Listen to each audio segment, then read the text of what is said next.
வரவேற்புரை நிகழ்த்துவதற்காக நம் கல்லூரியினுடைய தமிழ்துறை தலைவர் முனைவர் ஜே ராதாகிருஷ்ணன் அவர்களை வரவேற்புரை வழங்குவதற்காக அழைக்கிறேன்.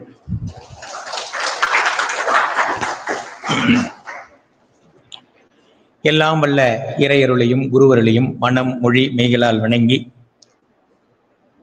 ஸ்ரீ காஞ்சி காமகோடி பீடத்தின் பல்வேறு சேவா அமைப்புகளுள் ஒன்றாக விளங்குகிற ஸ்ரீ சங்கரா கலை மற்றும் அறிவியல் கல்லூரி தமிழ்துறையும் சென்னை உலக திருக்குறள் மையம் மற்றும் காஞ்சிபுரம் விஜயலட்சுமி குணசேகரன் அறக்கட்டளை இணைந்து நடத்தக்கூடிய இந்த அற்புதமான உலக சாதனை மாநாடு, திருக்குறள் சார்ந்த உலக சாதனை மாநாடு நிகழ்விற்கு வருகை தந்திருக்கக்கூடிய அத்துணை பெருமக்களையும் வணங்கி மகிழ்கிறேன். இது ஒரு அற்புதமான ஒரு தருணம். கிட்டத்தட்ட தமிழ் இலக்கிய நெடும்பரப்பில் ஒரு மிக முக்கியமான ஒரு பிரதி என்று சொன்னால் அது திருக்குறள் என்பது யாருக்கும் மாற்று கருத்து இருக்க முடியாது. கிட்டத்தட்ட இந்த பிரதி தமிழ் இலக்கியத்தில் மட்டுமல்லாமல் தமிழ் மக்களையும் எவ்வளவு தூரம் ஆழமாக பாதித்திருக்கிறது, அவர்களுடைய செயல்பாடுகளில், அவர்களுடைய ஒழுக்கத்தில், அவர்களுடைய பண்பாட்டில், அவர்களுடைய நாகரிகத்தில் இந்த பிரதி எவ்வளவு தூரம் ஆழமான வேர்களை பாய்ச்சிருக்கிறது என்பதை ஒரு பண்பாட்டு ஆய்வாளராக, ஒரு தமிழியல் ஆய்வாளராக நின்று பார்க்கிற போது விளங்கும். கிட்டத்தட்ட நம்முடைய நெடும்பரப்பில் காலந்தோறும் அனைத்து இலக்கியங்களும், அனைத்து எழுத்தாளர்களும், அனைத்து விதமான சூழல்களிலும் இது அவ்வளவு பெரிய பாதிப்பை தந்திருக்கிறது. இந்த பிரதியே கூட ஒரு தமிழ் ஆன்மா என்று நாம் குறிப்பிடலாம். அந்த இந்த சமூகத்தின் ஒழுக்க நெறிகளை மட்டுமல்லாமல் அவர்களுடைய பண்பாட்டு விழுமியங்களை எல்லாம் தன்னகத்தே தாங்கி இருக்கக்கூடிய ஒரு அற்புதமான பிரதி. இந்த பிரதி எப்படி ஒரு உலக பிரதியாக, உலகத்திற்கான ஒரு சிறந்த பிரதியாக இருக்க முடியும் என்று சொன்னால், இந்த பிரதி உலக அமைதியை, உலக மாந்தர்களுடைய மனநிலையை ஒழுங்குபடுத்தக்கூடிய ஒரு பிரதியாக, ஒரு மிகச்சிறந்த அறநூலாக இருக்கிற அந்த தன்மையினாலேயே அது மிகச்சிறந்த ஒரு நூலாக இன்றைக்கு விளங்கி கொண்டிருக்கிறது. இதை உலகமெல்லாம் நாம் பறைசாற்ற வேண்டியதும் அதை கொண்டு சேர்க்க வேண்டியதும் ஒரு பெரும் கடமை என்று பல அறிஞர்கள் இதை செய்திருக்கிறார்கள், சென்று நிறைவேற்றியிருக்கிறார்கள். நாமெல்லாம் இதுல ஒரு பெரிய தூசிக்கு சமமான ஒரு சாதாரணமான மனிதர்கள்.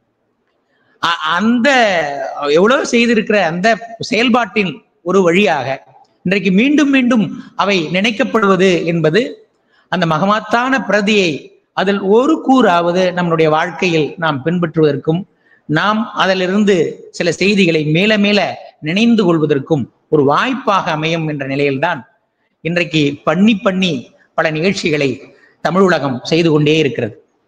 அப்படித்தான் ஒரு திருக்குறள் துறவி என்றே சொல்லத்தக்க பெரியவர் ஐயா கு மோகனராசு அவர்கள் தன்னுடைய வாழ்நாளின் பெரும்பகுதியை திருக்குறளுக்காகவே செலவழித்த ஒரு பெருந்தகை.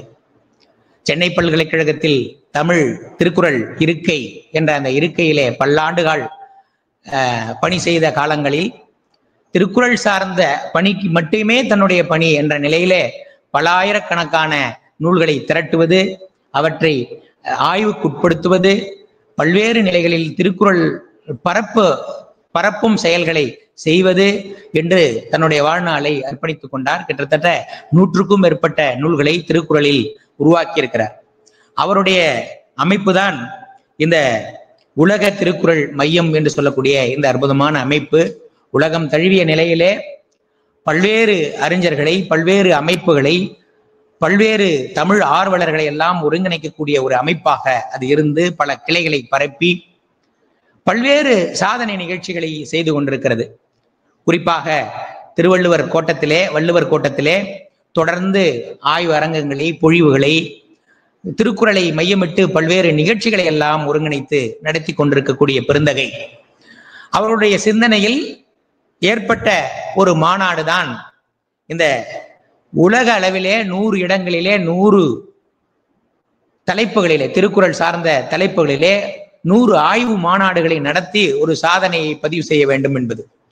இதை சாதனையை பதிவு செய்வது என்பது ஒரு முக்கியமான விடயம் என்றாலும் கூட, அதை தாண்டி இந்த ஒரு நிகழ்வில் நாம் பங்கெடுத்துக் கொள்வது என்பதே ஒரு கடமை என்ற நிலையிலே நாம் இந்த நிகழ்ச்சியிலே நாம் இணைந்து கொள்கிறோம். இந்த 100 பேர் ஒரு புனிதமான ஒரு பணி, உலகம் முழுவதும் ஒரே நேரத்தில் எல்லோரும் இதை பற்றி சிந்திக்கக்கூடிய ஒரு பணியை இது ஏற்படுத்தும். இதன் மூலமாக ஒரு புதிய பிரதிகள் மேலும் மேலும் உருவாகும். அவற்றின் வழியாக பல பேர் இடத்தில் ஒரு குரலாவது போய் சென்று சேரும். இது ஒரு பெரு பரவலின் ஒரு மிக முக்கியமான ஒரு அங்கம். அந்த நிலையிலே இந்த 100 இடங்களில் நடக்கக்கூடிய மாநாட்டில் நாமும் ஒருவராக நாம் இணைந்து கொள்வதற்கு நமக்கு வழிகாட்டிய, அதற்கு எல்லா வகையிலும் ஆற்றுப்படுத்திய நமது கல்லூரி முதல்வர் ஐயா அவர்களை வருக வருக வருக வருக என்று வரவேற்று மகிழ்கிறோம். நமது துறை மிகச்சிறப்பான பல்வேறு மாநாடுகளை, பன்னாட்டு மாநாடுகளை ஐயா அவர்களுடைய தலைமையிலும் சீரிய வழிகாட்டுதலிலும் நடத்தி இருக்கிறோம். கிட்டத்தட்ட 14 மாநாடுகளுக்கு மேல் பன்னாட்டு மாநாடுகளை நாம் நடத்தியிருக்கிறோம். இது ஒரு 15வது மாநாடு. அந்த நிலையிலே இந்த பன்னாட்டு மாநாட்டிலே நாம் பங்கு பெறுவதற்கு ஒரு பெரிய வாய்ப்பை நமக்கு ஏற்படுத்தி கொடுத்த இந்த உலக திருக்குறள் மையத்துடைய காஞ்சிபுரத்து கிளை பொறுப்பாளராக இருக்கக்கூடிய அம்மையார் கு புவனேஸ்வரி சரவணன் அவர்களுக்கு இந்த நேரத்திலே நாங்கள் நன்றியோடு அவர்களுடைய செயலை நாம் நினைத்து பார்க்க வேண்டும். அவர்கள் இதை நீங்க செய்ய வேணும் ஐயா, இதை பண்ண வேண்டும் என்று வேண்டிக் கொண்டு இந்த பணியை நாம் நடத்துவதற்கு ஒரு காரணியாக அவர்கள் ஒரு கருவியாக இருந்தார்கள். அவங்க ஒரு பெரிய வட்டாட்சியர், ஒரு அரசு அலுவலர். அந்த பணியெல்லாம் விட்டுவிட்டு இந்த பணிக்காக அவர்களை தன்னை அர்ப்பணித்துக் கொண்டு அவர்களுடைய தொண்டு ஊழியத்தை நாம் அவர்களுடைய செயல்பாடில் நாம் பார்க்க முடிந்தது. அப்பேற்பட்ட பெருந்தகை. தொடர்ந்து இது எப்படிமா இந்த அமைப்புக்குள்ளார நீங்க போனீங்கன்னு கேட்ட போது அவர்கள் சொன்னார்கள், என் மகள் அவங்க திருக்குறள் படிக்கிறாங்க, ஒப்புவித்தல், மனனம் செய்து ஒப்பித்தல் என்ற நிலையில அவங்கள ஆற்றுப்படுத்தணும். அதுல ஆர்வமாகி அந்த பணிக்குள்ளார போனாங்க. ஒரு முறையாக தமிழ் கற்று அதுக்குள்ளார போனோன்ற இல்ல, எத்தனை பேரை இந்த பிரதி பாதிக்கிறது. அதனாலதான் இந்த பிரதி எல்லாரும் சமயவாதிகள் தங்களுடைய சமயத்ததாக அது கொண்டாடுவதற்கு இடமாக இருக்கிறது. அது குறையல்ல, அந்த பிரதியுடைய குறையல்ல, அந்த பிரதியுடைய உன்னதம். அதுதான் அந்த உன்னதம் என்பது. என்னன்னா அதை எல்லாரும் தங்களாக பார்க்கிறது அப்படின்றதுதான் அதனுடைய உன்னதம், அதனுடைய உயர்வு. அப்படி பார்ப்பதற்கு இடம் அளிக்க வேண்டும். இதை அவங்க பாக்குறாங்க, இவங்க பாக்குறாங்க. வள்ளுவர் அவர் ஒருவராக இல்லை, அவருடைய இந்த தமிழ் மனதின் கூட்டு ஆன்மா. அது ஒரு உயரிய அறக்கோட்பாடுகளின் கூட்டு மனம். அதை ஒருவராக நாம் பாவிக்க முடியாது. அதுக்குள்ளார அனைத்து சிந்தனைகளும் நற்சிந்தனைகளும் திரண்டு இருக்கிறது என்ற நிலையில அது ஒரு அற்புதமான பிரதி, அனைவரையும் ஆகர்ஷிக்கக்கூடிய ஒரு பிரதியாக அது இருக்கிறது என்பதை நாம் பார்க்க முடிகிறது.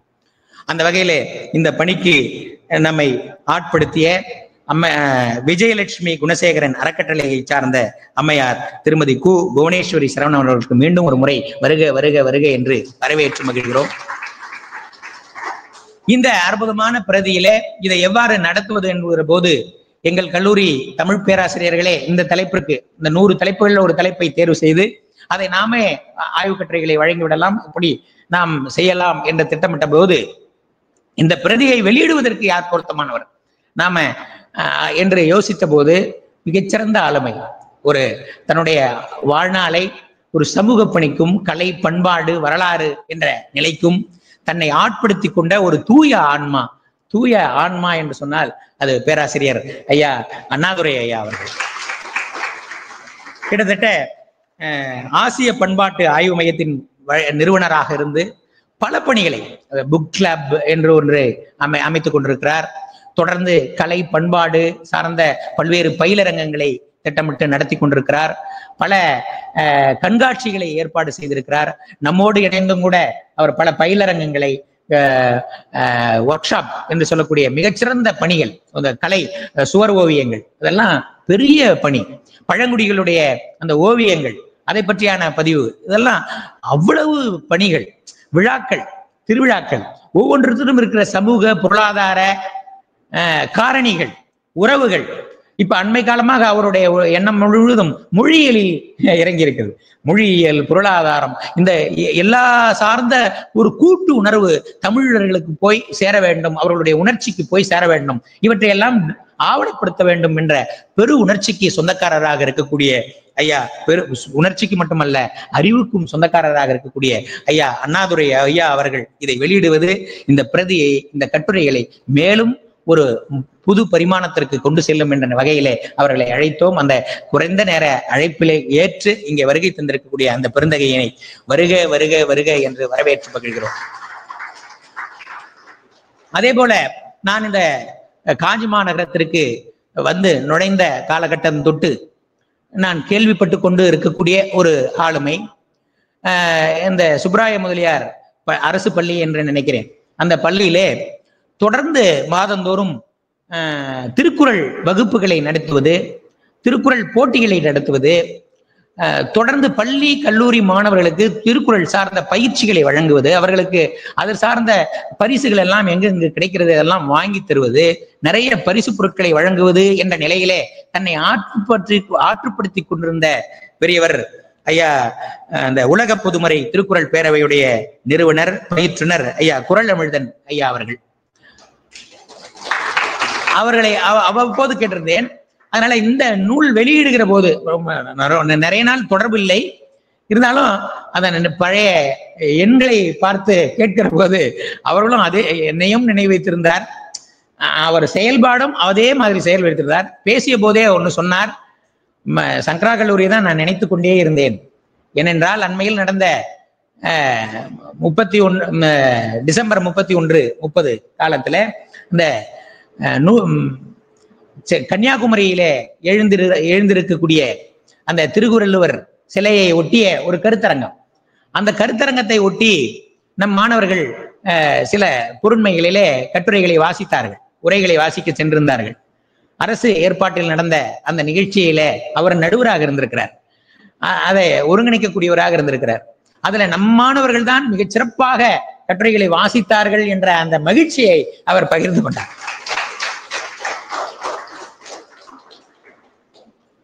அந்த உணர்வு, தொடர்ந்த செயல்பாடு, அப்பேற்பட்ட ஒரு தூய உள்ளம், இந்த திருக்குறளில் ஆட்பட்டிருக்க ஒரு நபர், அவர் இந்த பிரதியை பெறுவது என்பது இந்த மாநாட்டிற்கு ஒரு சிறப்பு செய்கிற நிகழ்ச்சியாக இருக்கும் என்ற நிலையிலே அவரை அழைத்தோம். அந்த அழைப்பை ஏற்று இங்கே வருகை தந்திருக்கக்கூடிய ஐயா உலக பொதுமறை திருக்குறள் பேரவையுடைய நிறுவனர், பயிற்றுனர் திரு குறளமிழ்தன் ஐயா அவர்களை வருக வருக வருக என்று வரவேற்று மகிழ்கிறோம்.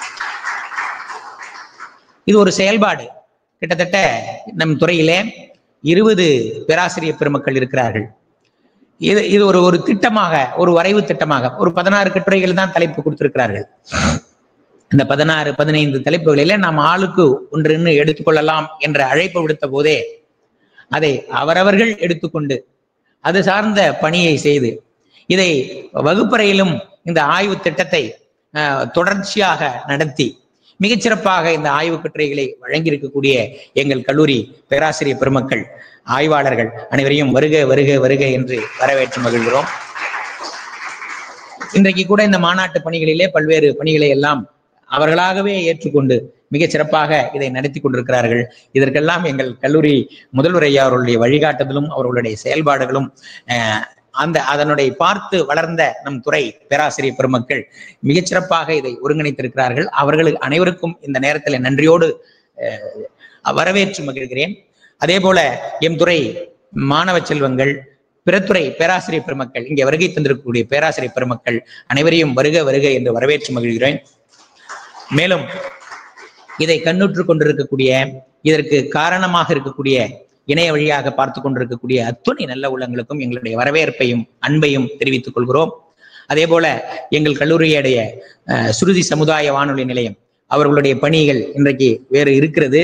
இருந்தாலும் கூட இந்த நேரத்திலே வந்து இதை பதப்பதிவுகளையும் இந்த தவறவிடாமல் இன்றைக்கு எங்களுடைய கல்லூரி கதம்பம் என்ற நிகழ்ச்சியிலே தொடர்ச்சியாக விதவிதமான செய்திகளை, எங்கள் கல்லூரியில் நடக்கக்கூடிய தொடர் நிகழ்வுகளை, விதவிதமான நிகழ்வுகளை உலகளறிய செய்து கொண்டிருக்கக்கூடிய சுருதி சமுதாய வானொலி நிலையத்து அன்பர்களுக்கும் எங்களுடைய வரவேற்பை தெரிவித்து மகிழ்கிறோம். மற்றும் உள்ள அலுவல் பெருமக்கள் அனைவருக்கும் எங்களுடைய வரவேற்பையும் அன்பையும் சொல்லி நிறைவு செய்கிறேன். நன்றி, வணக்கம்.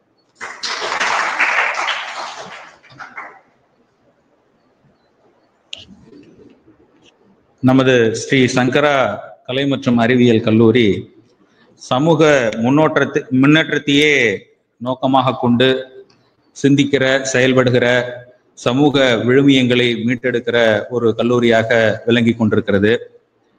அந்த கல்லூரியிலே உள்ளுவது எல்லாம் உயர்வுள்ளல் என்ற நோக்கத்தோடு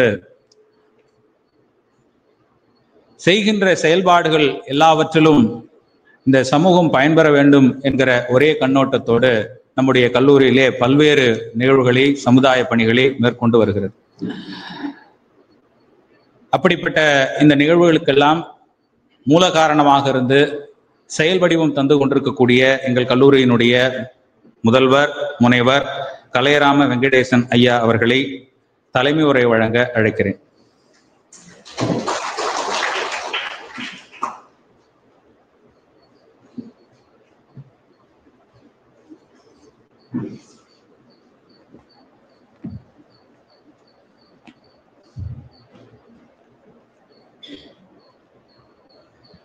அகர முதல எழுத்தெல்லாம் ஆதி பகவன் முதற்றே உலகு என்ற வள்ளுவரனுடைய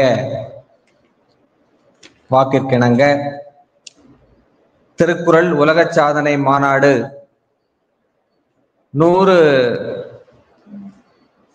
இடங்களிலே உலகம் முழுவதும் நடந்து கொண்டிருக்கக்கூடிய இந்த ஆய்வரங்கத்திலே சங்கரா கலை மற்றும் அறிவியல் கல்லூரியிலே நடைபெறக்கூடிய இந்த நிகழ்விலே கலந்து கொண்டு சிறப்பித்துக் கொண்டிருக்கக்கூடிய பேராசிரியர் முனைவர் ப. அண்ணாதுரை அவர்கள், நிறுவனர், ஆசிய பண்பாட்டு ஆய்வு மையம், அற்புதமான முறையிலே அவர்கள் ஐயா சொன்னது போல கலை, கலாச்சார, பண்பாட்டு விழுமியங்களை மீட்டெடுக்கக்கூடிய பல்வேறு பணிகளை எல்லாம் செய்து கொண்டிருக்கக்கூடிய மிகச்சிறந்த ஒரு ஆளுமை. அதே போல இந்த திருவள்ளுவரின் மீட்பியல் சிந்தனைகள் என்ற ஆய்வு கட்டுரை அடங்கிய தொகுப்பினை பெற்றுக்கொள்ளக்கூடிய திருக்குறள் அமிழ்தன் நிறுவனர், பயிற்றுனர், உலக பொதுமறை திருக்குறள் பேரவை ஐயா அவர்களே, இந்த நிகழ்ச்சிக்கு காரணமாக இருந்து ஒருங்கிணைத்து சிறப்பான முறையிலே இந்த நிகழ்ச்சியை நடத்தி கொண்டிருக்கக்கூடிய உலக திருக்குறள் மையத்தினுடைய காஞ்சிபுரம் மாவட்ட பொறுப்பாளர், இணை ஒருங்கிணைப்பாளராக இருந்து செயல்பட்டு கொண்டிருக்கக்கூடிய திருமதி கு. புவனேஸ்வரி சரவணன் அவர்களே, மற்றும் இங்கே குழுமிருக்கக்கூடிய பேராசிரியர் பெருமக்களே, மாணவ செல்வங்களே,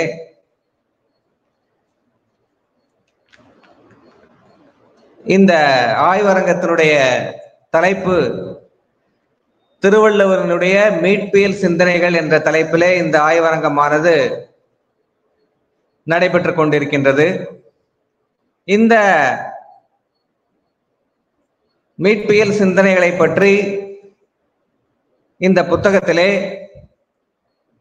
நம்முடைய கல்லூரியிலே பணியாற்றிக் கொண்டிருக்கக்கூடிய பேராசிரியர் பெருமக்கள் சிறப்பான முறையிலே ஆய்வு கட்டுரைகளை எல்லாம் வழங்கியிருக்கின்றார்கள். இந்த மீட்பியல் சிந்தனைகள் குறித்து ஒரு சில கருத்துக்களை தெரிவித்துக் கொண்டு என்னுடைய தலைமை உரையை நிறைவு செய்யலாம் என்று நினைக்கின்றேன். மீட்பியல் என்று சொல்லும் போது பழையன கழிதலும் புதியன புகுதலும் என்று சொல்லுவார்கள். ஒன்று வளர்ந்து கொண்டிருக்கக்கூடியது கழிய வேண்டும், அழிய வேண்டும், மீண்டு உருவாக வேண்டும். அது சமுதாயமாக இருந்தாலும் சரி, தனி மனிதனாக இருந்தாலும் சரி, வரலாறாக இருந்தாலும் சரி, கலையாக இருந்தாலும் சரி, பண்பாடாக இருந்தாலும் சரி, அது வளர்ந்து கொண்டிருக்கிறது. மீட்டுருவாக்கம் என்று சொல்வார்கள், மீளுருவாக்கம் என்று சொல்வார்கள். மீட்டுருவாக்கம் என்பது ஒருவன் அந்த நிலையிலே இருந்து அந்த பொருளையோ அல்லது அந்த படிமங்களையோ அல்லது அந்த மனித சமுதாயத்தையோ அல்லது ஒரு தனி மனிதனையோ அல்லது ஒரு கருத்தையோ உருவாக்க வேண்டும், மீட்டு உருவாக்க வேண்டும். தன்னுடைய கொள்கைகளின் மூலமாக, தன்னுடைய சிந்தனைகளின் மூலமாக அல்லது ஏதாவது ஒரு புரட்சியின் மூலமாக, ரெனசான்ஸ் என்று சொல்வார்கள் ஆங்கிலத்திலே. குவீன் எலிசபெத் அம்மையாரினுடைய அந்த மகாராணியினுடைய அந்த காலகட்டங்களை ரெனசான்ஸ் அண்ட் ரெஃபர்மேஷன் என்று சொல்வார்கள். அந்த காலகட்டத்திலே கலையானது மீண்டு உருவானது, இலக்கியமானது மீண்டு உருவானது, அங்கே இருந்த சமுதாயமானது மீண்டு உருவானது. இப்பேற்பட்ட இந்த மீளுருவாக்க சிந்தனைகள் என்பது காலந்தோறும் இலக்கிய உலகத்திலே, கலை உலகத்திலே, பண்பாட்டு உலகத்திலே நாம் பார்த்து கொண்டு வருகின்றோம். அந்த வகையிலே திருவள்ளுவர் அவர்கள் ஐயா கூறியது போல பல்வேறு விதங்களிலே, பல்வேறு நிலைகளிலே உலகத்திலே நாம் காணக்கூடிய அனைத்து துறைகளிலும் அவருடைய தாக்கமானது, அவருடைய சிந்தனைகளானது கோலோச்சி இருக்கிறது, பாதித்திருக்கிறது. அதே போல மீளுருவாக்கத்திலே முக்கியமான ஒரு பங்கானது அந்த திருவள்ளுவருடைய திருக்குறள் என்பது இன்றைய காலகட்டம் வரையிலே உலக பொதுமறையாக இருந்து, உலகத்திலே வாழக்கூடிய ஒவ்வொரு மனிதனுடைய மறையாக இருந்து, வேதமாக இருந்து, சாட்சியாக இருந்து, மனசாட்சியாகவும் இருந்து, அந்த திருக்குறள் என்பது அந்த மனிதனை, ஒரு சமுதாயத்தை, ஒரு அரசியலை, வாழ்வியலை கட்டமைக்கக்கூடிய, கட்டமைக்கப்பட்டு இருந்த அந்த வாழ்வியல் நெறிகளை மீள் உருவாக்கம் செய்யக்கூடிய ஒரு பெரிய ஒரு பங்கினை அந்த திருக்குறள் என்பது இன்றைய காலகட்டம் வரையிலே அது செய்து கொண்டிருக்கிறது. எந்த ஒரு அரசியல் மேடையாக இருந்தாலும் சரி, சமுதாய சீர்திருத்த மேடையாக இருந்தாலும் சரி, இலக்கிய மேடையாக இருந்தாலும் சரி, ஆன்மீக பக்தி நெறி வழங்கக்கூடிய அந்த பரப்பக்கூடிய மேடைகளாக இருந்தாலும் சரி, திருவள்ளுவருடைய திருக்குறளில் ஒலிக்காத அந்த மேடைகளே இல்லை என்று சொல்லலாம். உலகம் முழுவதும் நடக்கக்கூடிய இந்த மேடைகள் ஒலிக்கக்கூடிய விஷயம் என்னவென்று பார்த்தால் அந்த திருக்குறள் என்பதுதான். நல்லதோர் வீணை செய்தே அதை நலங்கிட புழுதியில் எறிவதுண்டோ என்று பாடினான் பாரதி. அந்த வீணையை எப்படி மீட்டெடுப்பது என்று, அந்த வீணையை யார் மீட்டுவது என்று யோசித்தான் பாரதி. மீட்டுவது என்பது ஒன்று, மீட்டெடுப்பது என்பது ஒன்று. யாரும் மீட்டாமல் இருக்கக்கூடிய அந்த வீணை, புழுதி அடைந்து படிந்து இருக்கக்கூடிய அந்த வீணை, யாரும் தொடாமல் இருக்கக்கூடிய அந்த வீணை, ஒரு ஓரத்திலே மூலையிலே இருக்கக்கூடிய, மூலையிலே எரியப்பட்ட அந்த வீணை, அதை சமுதாய கண்ணோட்டத்திலே பார்த்தால் தாழ்த்தப்பட்டு, ஒடுக்கப்பட்டு, அடக்கப்பட்டு இருக்கக்கூடிய அந்த மனிதர்களை, அந்த சமுதாயத்தை எப்படி மீட்டெடுப்பது என்ற கோணத்திலும் நாம் பார்க்கலாம். உலகத்திலே தனித்து விடப்பட்ட ஒரு மனிதன் எப்படி ஏங்கி தவிப்பான் என்ற ஒரு கோணத்திலும் நாம் அதை பார்க்கலாம். கலைமகள் கைப்பொருளே உன்னை கவனிக்க ஆள் இல்லையோ, விலையில்லா மாளிகையில் உன்னை மீட்டவும் வீரல் இல்லையோ என்று பாடினான் கண்ணதாசன். அப்படிப்பட்ட ஒரு மாளிகையிலே, இந்த உலகத்திலே, விலையில்லாத இந்த உலகத்திலே, இந்த மாளிகையிலே உன்னை கவனிக்க ஆள் இல்லையா? உன்னை மீட்டெடுப்பதற்கு ஆள் இல்லையா? உன்னை மீட்டுவதற்கு ஆள் இல்லையா? யாராவது ஒருவன் மீட்டினால்தான் அதை மீட்டெடுக்க முடியும். அப்படிப்பட்ட ஒரு மீட்பாளனாக நம்முடைய மனதிலே எழக்கூடிய எண்ணங்களுடைய அலைகளை எல்லாம் நல்ல வழியிலே கொண்டு செலுத்தக்கூடிய ஒரு ஒழுக்கமான வாழ்க்கை நெறியை நமக்கு காட்டி இருக்கக்கூடிய அந்த மீட்பியல் சிந்தனைகளை நாம் அறியாமலேயே, அது கேஷுவலாக என்று சொல்வார்கள், அற்புதமான முறையிலே அதை வடித்து கொடுத்தவன் அந்த திருவள்ளுவர்.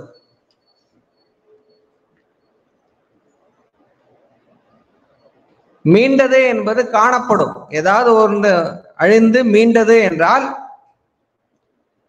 அது காணப்படும் என்று சொல்வார்கள்.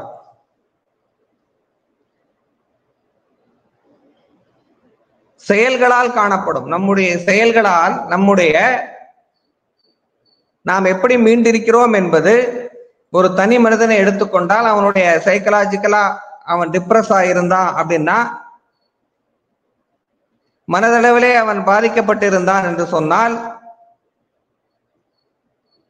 அவன் எப்படி மீண்டு வருவான் என்பதை அவனுடைய செயல்கள் அவன் காட்டிவிடும். வாய்மையால் காணப்படும் என்று சொல்லுவார் திருவள்ளுவர்.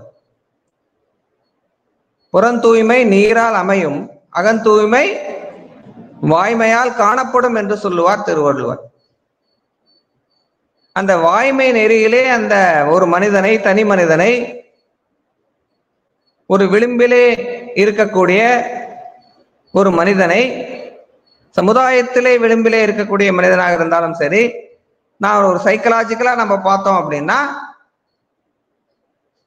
அந்த டிப்ரெஸ்டு ஸ்டேட்ல இருக்கக்கூடிய அந்த மனிதன் என்ன செய்ய வேண்டும் என்பதை வாய்மை என்று சொல்லக்கூடிய, அறம் என்று சொல்லக்கூடிய அந்த நெறியிலே அந்த மனிதன் செல்லும் போது அவன் அதிலிருந்து மீண்டு அவனுடைய செயல்கள் மூலமாக அவன் தன்னை வெளிப்படுத்திக் கொள்ளும் போது அவன் மீண்டு வருகிறான் என்பதை, சைக்கலாஜிக்கலாக மீண்டு வருகிறான் என்பதை, உளவியல் ரீதியாக அவன் மீண்டு வருகிறான் என்பதை இந்த குறள் மூலமாக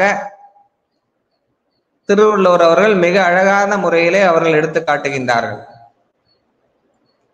தன்னஞ்சு அறிவது பொய்யற்க, பொய்த்த பின் தன்னஞ்சே தன்னை சுடும் என்று மிக அழகான ஒரு குறள். உளவியல் ரீதியாக ஒரு மனிதனை மீட்டெடுப்பதற்கான வழிகளை சொல்லக்கூடிய குறளாக இந்த குறளானது அமைந்திருக்கிறது. பொய் சொல்லக்கூடாது அப்படிங்கிறது எல்லாருக்கும் தெரிஞ்ச விஷயம்தான். அது வாழ்வியலே ஒரு நெறியாக ஒவ்வொரு மனிதனும் கடைபிடிக்க வேண்டிய ஒரு செயல்தான். இருந்தாலும் அது எப்படி ஒரு மனிதனை மீட்டெடுக்கிறது, நல்ல வழியிலே ஒரு மனிதனை எப்படி இந்த குறளானது அமைந்திருந்து எப்படி அந்த மனிதனை மீட்டெடுக்கிறது என்றால், உன்னுடைய நெஞ்சே கரி போல அமைந்துவிடும், எரியக்கூடிய கரி போல அமைந்துவிடும் உன்னுடைய நெஞ்சானது. நெஞ்சு கரியாதல் என்பதை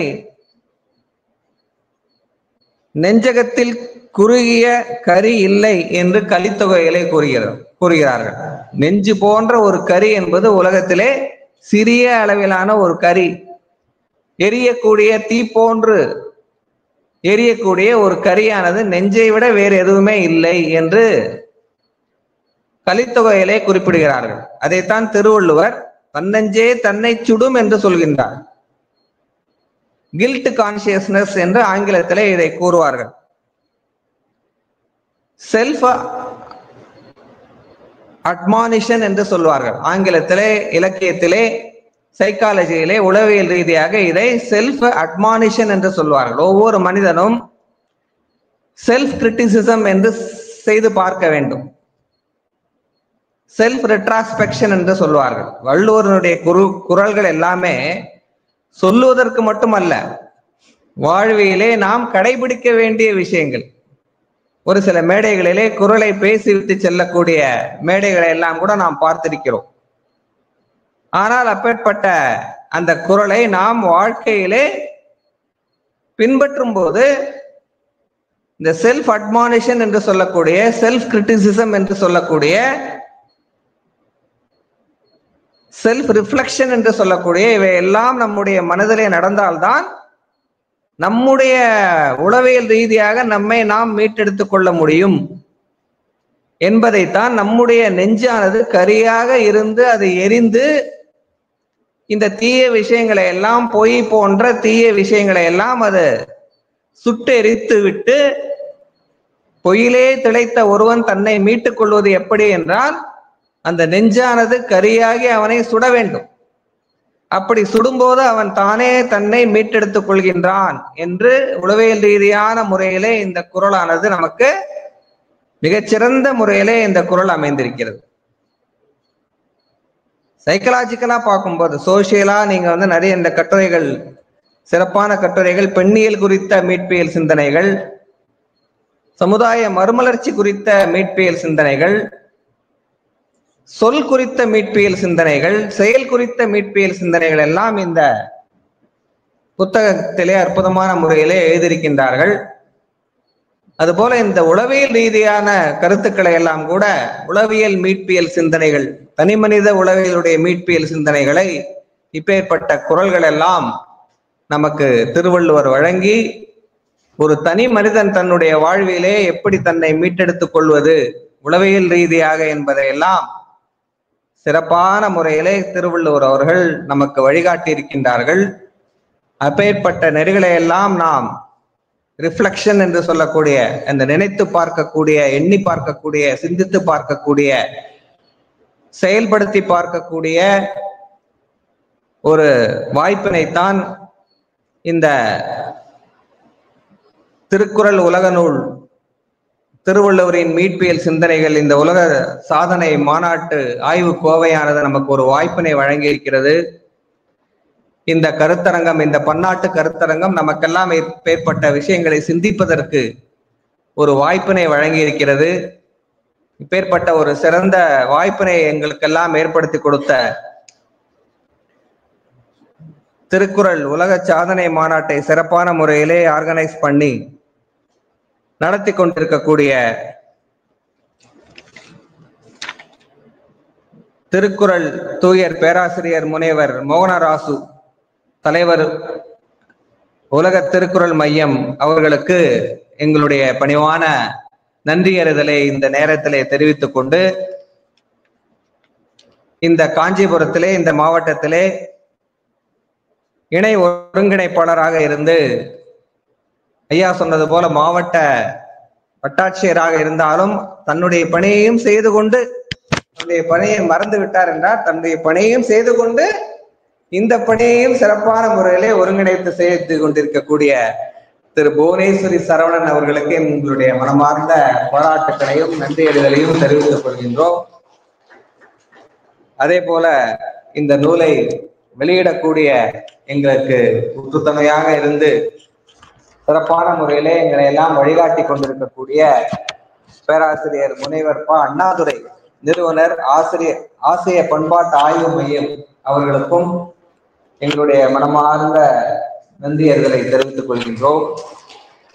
இந்த நூலை பெற்றுக்கொண்டு வாழ்த்துரை வழங்க இருக்கக்கூடிய திரு குறள் அமிழ்தன், உலக பொதுமறை திருக்குறள் பேரவையினுடைய நிறுவனர், பயிற்றுனராக இருந்து சிறப்பான முறையிலே பணியாற்றி கொண்டிருக்கக்கூடிய ஐயா அவர்களையும் எங்கள் அனைவரின் சார்பாக நன்றியை தெரிவித்துக் கொண்டு, இந்த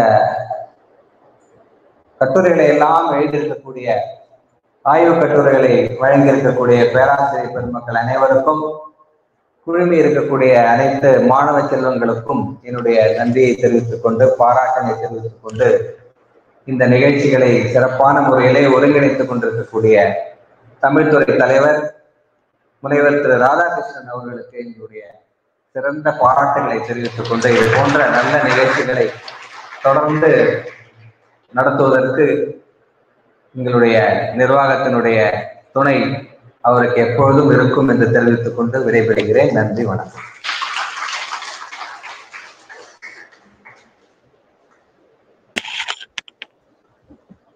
அடுத்ததாக நம்முடைய கல்லூரியிலே நடைபெற்றுக் கொண்டிருக்கக்கூடிய திருக்குறள் குறித்தான கருத்தரங்கத்திற்கு வருகை புரிந்திருக்கக்கூடிய சிறப்பு விருந்தினர்களை சிறப்பிக்கும் தருணம்.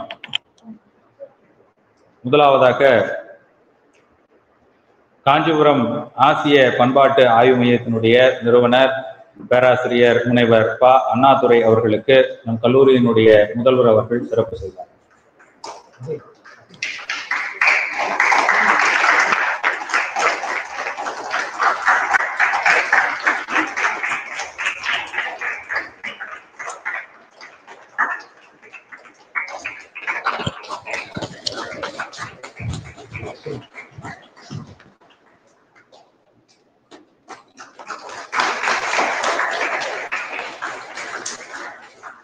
அடுத்ததாக காஞ்சிபுரம் உலக பொதுமறை திருக்குறள் பேரவையினுடைய நிறுவனர் மற்றும் பயிற்றுனர் திரு குறள் அமிழ்தன் அவர்களுக்கு நம் கல்லூரியினுடைய முதல்வர் அவர்கள் சிறப்பு செய்வார்.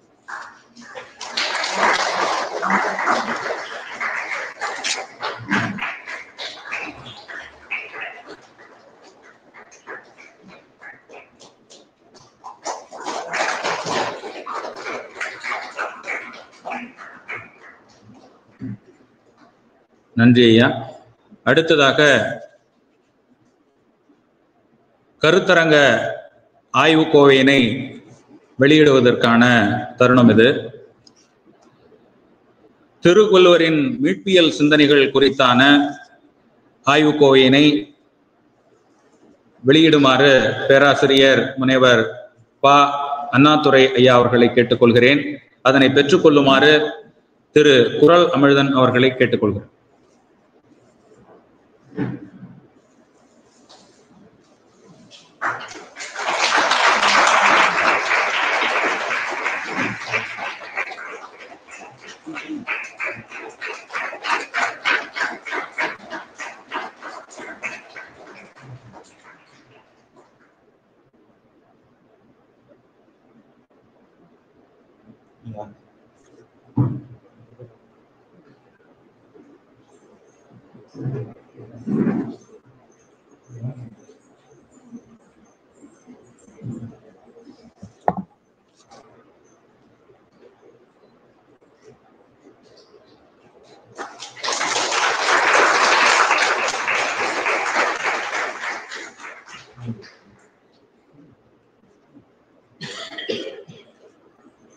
இந்த அற்புதமான வள்ளுவரின் மீட்பியல் சிந்தனைகள் குறித்தான கருத்தரங்கத்திற்கு வருகை தந்து ஆய்வு கட்டுரையினை வெளியிட்ட பேராசிரியர் முனைவர் ப. அண்ணாதுரை அவர்கள் காஞ்சிபுரத்திலே அற்புதமான சமூக பணிகளை செய்து வரக்கூடியவர்.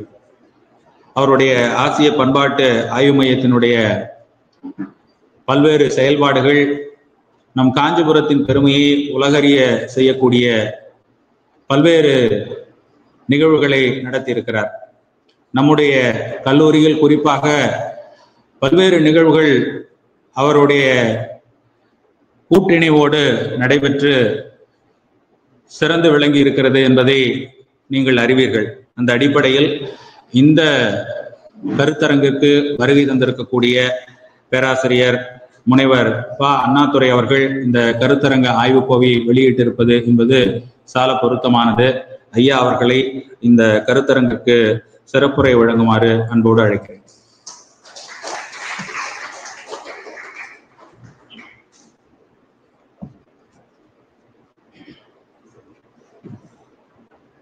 கல்லூரி முதல்வர் அவர்களே, உலக திருக்குறள் மையத்தினுடைய பிரதிநிதியாக வந்திருக்கக்கூடிய அம்மையார் அவர்களே,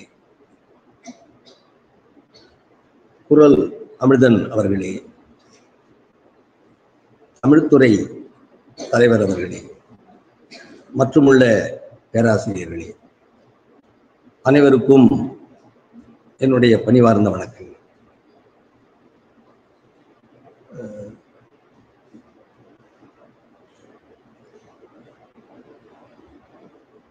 தமிழுக்கு கதி என்று சொல்வார்கள். கம்பராமாயணத்தையும் திருக்குறளையும், கம்பராமாயணத்திலே உள்ள முதல் எழுத்தையும் திருக்குறளிலே உள்ள முதல் எழுத்தை சேர்த்து கதி, தமிழுக்கு கதி என்று சொல்வார்கள்.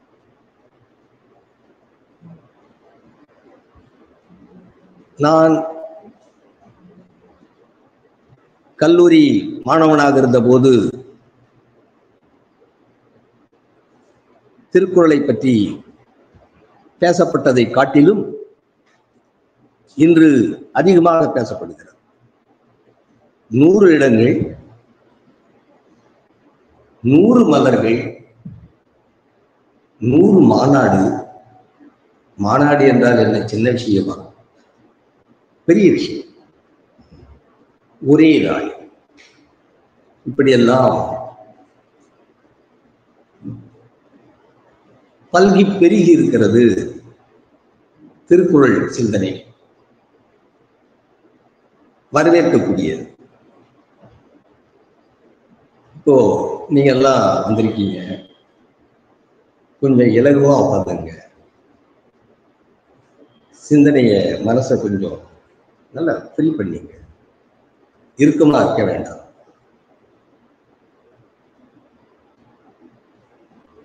அது ஒரு சிக்கல் தற்காலத்தில்.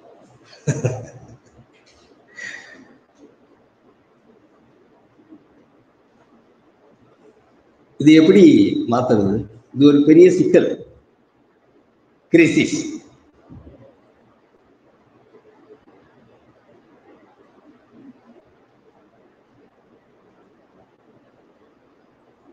ரொம்ப ஆபத்தான கிரைசிஸ். நம்மெல்லாம் படிச்சவங்க. நாம ஏன் திருக்குறள் மாநாடு நடத்தணும்? திருக்குறள் ஏன் நடத்துறது? இந்த வெளியிடணும், கட்டுரைகளை ஏன் எழுதணும்? இந்த இறுக்கத்தில் இருந்து எதையும் செய்யக்கூடாது. குழந்தை அழுதுடும், இறுக்கத்தில் இருந்தா குழந்தை அழுதுடும். நாம் அழுறது கூட கிடையாது. ரொம்ப சைலன்ஸ். உங்களுக்கெல்லாம் எவ்வளவு கஷ்டம் வந்தாலும் மௌனமா இருக்கீங்க. இதுக்கு நேர்மாறான ஒரு போக்கு கத்துறது, பயங்கரமா கத்துறது. ஒரு மலையாள ஒளிப்பதிவாளர் சமீபத்துல ஒரு கருத்தை சொன்னார், ஒரு ஸ்டேட்மெண்ட் கொடுத்தார். தமிழர்கள் நிறைய கத்துறாங்க, தமிழ் படங்கள் ஒரே கத்தலா இருக்கு. நான் 100க்கு எத்தனை படம் ஆதரிக்கிறதுன்னு சொல்றது புரியல. எல்லாம் கத்துறாங்க. ஒரு டிவி மெகா சீரியல பாருங்க, கத்துறா. மாமியார், மருமகள், மகன், தந்தை, அதெல்லாம் எல்லா காலத்திலும் இருக்கு.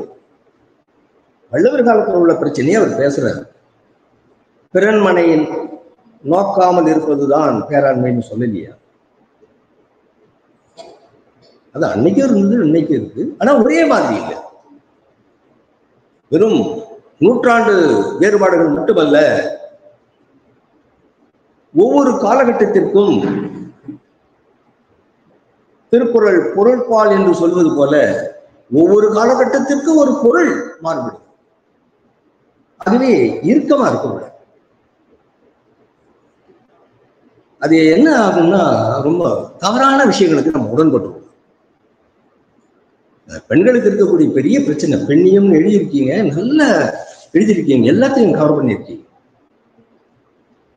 அது வள்ளுவர் காலத்தோட எப்படி பொறுத்துறது, தற்காலத்துக்கு எப்படி பொறுத்துறது என்றதெல்லாம் எனக்கு நான் படிச்சுட்டு கூட அப்புறம் நான் பேசுறேன். ஒவ்வொன்றுத்தையும் பல நாட்கள் பேச வேண்டிய விஷயங்கள். ஜெர்மனியில ஹிட்லர் ஆட்சி காலம் 1930 ஒரு கணக்கு. நோபல் பரிசு வாங்கின அறிவாளிகள் பூரா ஹிட்லரை சப்போர்ட் பண்ணிடுறாங்க.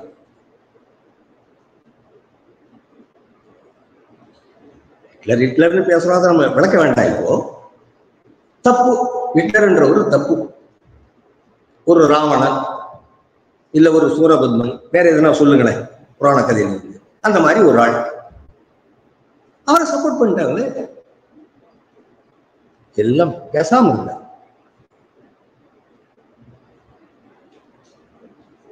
பாரதியார் சொல்லுவார், திரௌபதிக்கு மானபங்கம் நடக்குது, புடவிய உருவுறான் துச்சாதன்.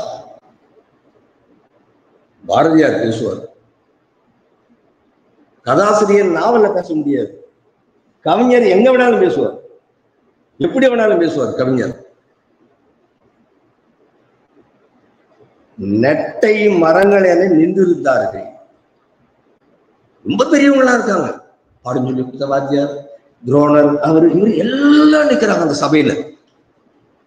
நீங்க திருப்பி இருக்கமா இருக்கக்கூடாது. அதான்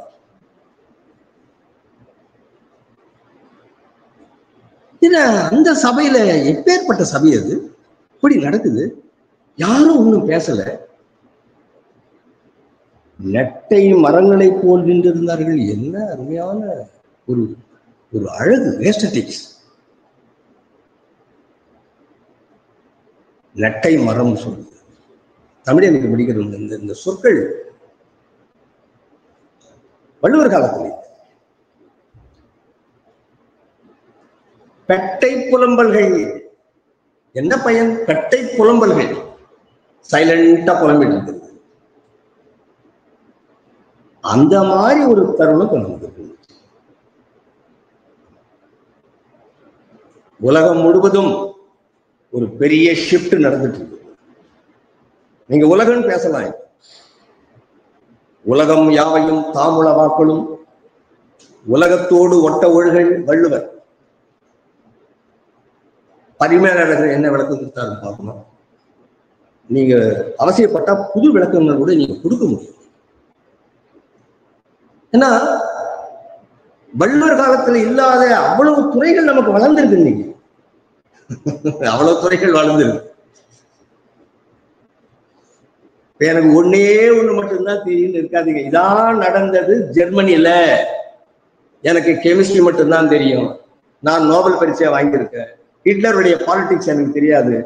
அப்ப இருக்கக்கூடிய கிரேட் டிப்ரெஷன் எக்கனாமிக்ஸ் அது எனக்கு தெரியாதுங்க. ஒரு கட்டத்துல எல்லாரும் சொல்லாம கொள்ளாம ஜெர்மனியை விட்டே வெளியே போயிட்டாங்க. என்ன நடக்குது, ஏன் நடக்குது தெரியல. கொஞ்சம் அந்த மாதிரி ஒரு நிலைமை இப்பொழுது வந்திருக்கிறது. இந்த நேரத்தில்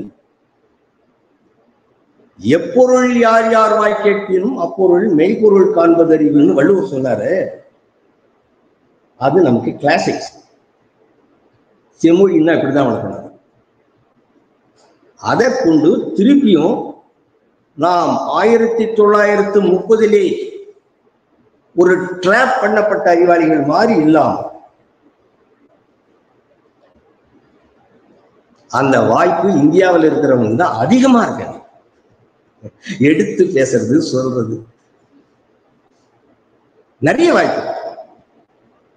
இந்த கல்லூரி ஒரு அத்வைத மடத்தால் நடத்தப்படக்கூடிய ஒரு கல்லூரி. முதல்வர்களை நான் சந்தித்த முதல் சந்திப்பிலே இருந்தே அவரை வேண்டிக் கொண்டது அத்வைத வகுப்புகள் சிறப்பாக எடுக்கும். தியாகராஜர் அவருடைய ஒரு கீர்த்தனையிலே கேட்பார். திருவாரூர் தியாகராஜா அந்த சன்னதியில் நின்று பாடுவார். நல்லதோர் வீணை செய்தே நலங்கட புழுதியில் எறிவதுண்டோ. பாரதியார் கேட்டது மாதிரி, ஏன் என்ன உப்புக்கு மிளகாய்க்கு கவலைப்பட வச்சுக்க, சொல்லடி சிவசக்தி. நெருக்கடி பாருங்க எவ்வளவு பெரிய. இல்ல பிளீஸ் நீங்க திருப்பி இருக்கமா உட்காந்து கேட்காதீங்க, நான் முடிச்சிடுறேன். என்ன ஒரு கவிஞன், நம்ம ஏதோ கவிஞன்னா ஏதோ தண்ணி அடிச்சுட்டு எழுதுறவன் நினைச்சுங்க. அதெல்லாம் பொய், அதெல்லாம் பொய், பச்சை பொய். தன்னை மறந்தால் தன் நாம கட்டாள், அப்பதான் கண்டு வரும். நான் தண்ணி அடிச்சுட்டு கவிதை எழுதுறேன்னா பொய். அது அந்த கவிஞர் அடிச்சிருக்கலாம், அது வேற விஷயம். கவிதை தண்ணி அடிச்சதால அவர் கவிதை எழுதுறது. சொல்லடி சிவசக்தி, காமாட்சி கிட்ட போய் சொல்லுங்க. சொல்லடி காமாட்சின்னு சொல்லுங்க, கவிஞன் தான் சொல்ல முடியும். அந்த மாதிரி 20ஆம் நூற்றாண்டுல பல அறிவாளிகள் ஜெர்மனி விட்டு வெளியே போயிட்டாங்க. அந்த மாதிரி வரக்கூடாது. இது அத்வைத கல்லூரி. தியாகராஜர் சொல்லுவார், தியாகராஜா திருவாரூர் போய் பேசுவார், தியாகராஜா அத்வைதம் சுகமா துவைதம் சுகமா சொல் தியாகராஜான்னு கேட்பார். ஒரு என்ன சொல்றது, ஒரு ஒரு ஒரு மன நெருக்கடி, ரொம்ப சென்சிட்டிவான. என்ன கேட்டா இந்திய சுதந்திர போராட்டத்தை முதல்ல சென்ஸ் பண்ணவர்னு அவர் சொல்லுவார். அந்த வாய்ப்பு மியூசிக் இருக்கு. அதனால்தான் கடவுள் இசை வடிவானவன் சொல்றார். ரொம்ப பியூர் சவுண்ட், ரொம்ப பியூர் சவுண்ட். சம்பந்தர் கூட இசை வடிவாக சிவன் இருக்கான்னு சொன்னாங்க. ஏன் கடவுள் எல்லாம் இசை வடிவம்னு சொன்னாங்க? அது பியூர் சவுண்ட். எந்த ரெஃபரன்ஸும் இல்லை, அப்ஜெக்டிவ் ரெஃபரன்ஸ் ஒண்ணும் கிடையாது. மரத்தை பத்தி இல்லை, கல்லை பத்தி இல்லை, நீரை பத்தி இல்லை. சொன்னார் மாலை மதியமும் வீசி தின்றலும் சொல்லி இருக்கலாம். அந்த வார்த்தையில கூட அதுக்கு இருக்கு. ஆக மியூசிக்ல எந்த ரெஃபரன்ஸ் இல்லை. அதை என்ன சொல்லுவாங்க, ஒரு ஜூடோ எக்ஸ்டர்னல் வேர்ல்டுன்னு. மிச்சம் எல்லாத்திலையும் பொயட்ரி, நாவல் எல்லாத்திலையும் பார்த்தீங்கன்னா ஒரு எக்ஸ்டர்னல் வேர்ல்டை ரெஃபர் பண்றோம். Music pure sound. ஆகவே இலக்கணங்கள் மியூசிக் அதிகம். அந்த தியாகராஜர் நிறைய நம்ம ரிசர்ச் பண்ண வேண்டியது. அந்த தியாகராஜர் அத்வைதம் சுகமா துவைதம் சுகமான்னு கேட்பாரு. அந்த வேலையெல்லாம் இங்க செய்யணும். ஒரே ஒரு விஷயத்த சொல்லிட்டு நிறுத்திடுறேன். உலகத்தோடு ஒட்ட ஒழுங்குன்னார். பலகற்றும் கல்லார் அறிவியலாரார். அடிக்கடி கேட்ட பாட்டா இருக்கும். என்னங்க பொருள் இது? நீங்க என்ன வேணாலும் படிங்க, கல்லார் அறிவியலார்னு ஆயிருமா? உலகத்தோடு ஒட்ட ஒழுகவில்லை என்றால், இப்ப திருக்குறள் மாநாடு நடத்துறோம். ஏன் நடத்துறோம்? நாம் இதுக்கும் இன்னைக்கு இருக்கக்கூடிய ரியாலிட்டிக்கு என்ன சம்பந்தம் இருக்கா? என்ன ரியாலிட்டி இது? நம்மளால புரிஞ்சுக்க முடியுமா? மாணிக்க வாசகர் சொன்னாரே, சிக்கன பிடித்தேன்னு சொன்னாரே, அந்த மாதிரி இப்ப இருக்கக்கூடிய அந்த யதார்த்தத்தை சிக்கன்னு பிடிக்க முடியுமா? நீங்க படிக்கிறதுக்காக படிக்கிறோமா? வேலைக்கு போறதுக்காக படிக்கிறோமா? நம்ம பேருக்கு பின்னாடி ஒரு பிஏன்னு ஒரு பட்டம் போட்டுக்கணும், எம்ஏன்னு போட்டுக்கணும், டாக்டர், அதுக்காக படிக்கிறோமா? யோசிச்சு பாருங்க பிளீஸ். யோசிக்கலன்னா அதான் நோய். கல்லார் அறிவிலார் வள்ளுவர் சொல்றார். அப்ப நான் இப்படி நிற்க அதற்கு தக, கற்க கசடர நிற்க அதற்கு தக.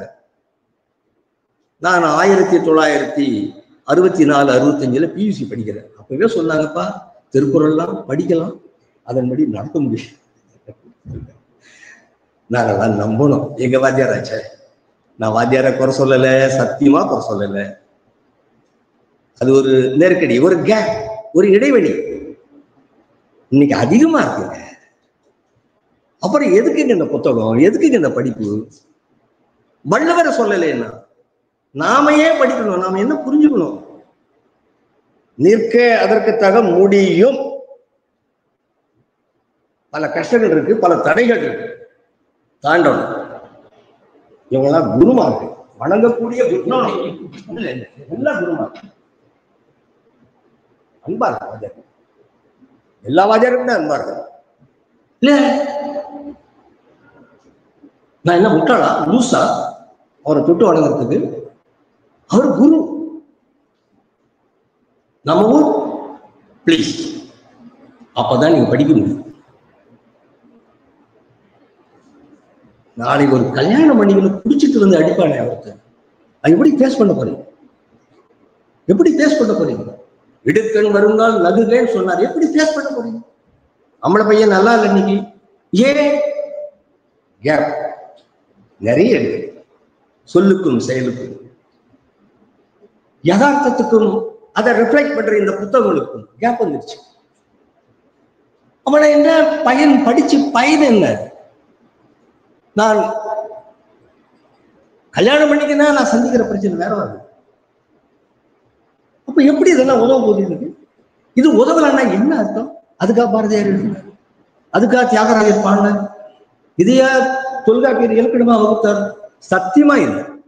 நாம தான் புரிஞ்சுக்கணும். ஏன் யுத்தம் நடக்குது தெரியல. ஏன் கோல்டு விலை ஏறிச்சு தெரியலம்மா. அது என்னமோ இடி அடிச்சது, மழை பெஞ்சது, வெள்ளம் வந்தது, வீட்டுக்குள்ள வந்ததுன்னு நினைச்சுக்கிறோமே. தெரிந்து செயல் வகைன்னு வள்ளுவர் சொல்றார். தெரியல தெரியல அப்புறம் ஏன் படிக்கணும்? புத்தகத்து மேல தப்பு, வாத்தியார் மேல தப்பு இல்லை, இந்த சமூகத்தின் மீது தப்பு. இந்த ஊர் குரு கோயிலை கொண்ட நாடு. ஊரு கைலாசநாதர் எவ்வளவு அழகான சிற்பம் தட்சிணாமூர்த்தி சொல்றார். அது நாட் காட், குருநாதர். இதெல்லாம் கூட வித்தியாசம் புரிஞ்சவங்க. ஆகவே இந்த கேப்பை ஃபில்லப் பண்ணணும். படிக்கிறதுக்கும் யதார்த்தத்துக்கும் உள்ள கேப்பை ஃபில்லப் பண்ணணும். அப்படி இல்லைன்னா அது எதுவோ. இப்ப 2 குதிரைன்னு சொல்றேன், நான் குதிரை இல்லை. 2 குதிரைன்னா என் மனசுல இருக்குது, என் அறிவில் இருக்குது. என் அறிவிலையா குதிரை இருக்கும்? அப்ப குதிரையை எப்படி புரிஞ்சுக்கிறது? அங்க இருக்கிற குதிரையை தான் 2 குதிரைன்னு சொன்னேன். ஆனா அந்த 2 குதிரைன்றது நிஜ குதிரை கிடையாது. அது ரொம்ப பெரிய வேலை. அந்த 2 குதிரைன்னு சொல்லுது வெளியே இருக்கக்கூடிய 2 குதிரையை பற்றிய ரிஃப்ளெக்ஷன். அது சாதாரண கண்ணாடியினுடைய ரிஃப்ளெக்ஷன் இல்லை, ஆக்டிவ் ரிஃப்ளெக்ஷன். அததான் அகத்திணை புறத்திணைன்னு நம்ம நாட்டில் சொல்றாங்க. அகமில்லாமல் புறமில்லை, புறமில்லாமல் அகமில்லை. வெற்றிதானே குறிஞ்சியது புறனே. அது அம்மா செம்மொழி.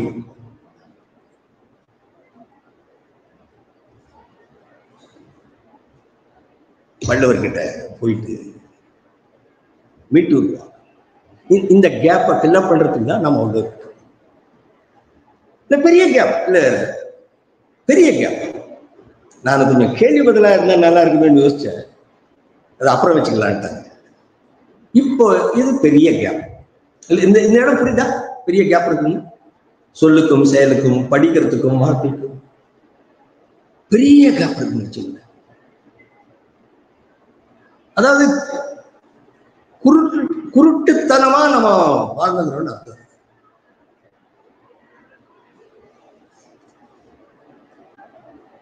ரியாலிட்டியோட டச் இல்லைன்னா, ரியாலிட்டின்னு எதையோ நினைச்சுக்கின்னு, அந்த எதுவோ ஒண்ணு இந்த புத்தகத்துல இருக்கக்கூடிய கருப்பு எழுத்துக்களை நினைச்சுக்கின்னு, அதை வேற மனப்பாட பகுதின்னு சொல்லி நான் மார்க் வாங்கிக்கின்னு, ரியாலிட்டி வேற வேற ரியாலிட்டி வேற வேற. இந்த கேப்பை ஃபில்லப் பண்ணணும். அதுதான் வள்ளுவர் உலகத்தோடு ஒட்ட ஒழுகல். இன்னைக்கு டிஜிட்டல் அகம் புறம்னு சொன்னதுதான் ரொம்ப வளர்ந்துருச்சு இல்லையா? எவ்வளவு பெரிய வளர்ச்சி. நான் என் காலத்துல ரேடியோ தான் பார்த்தேன்.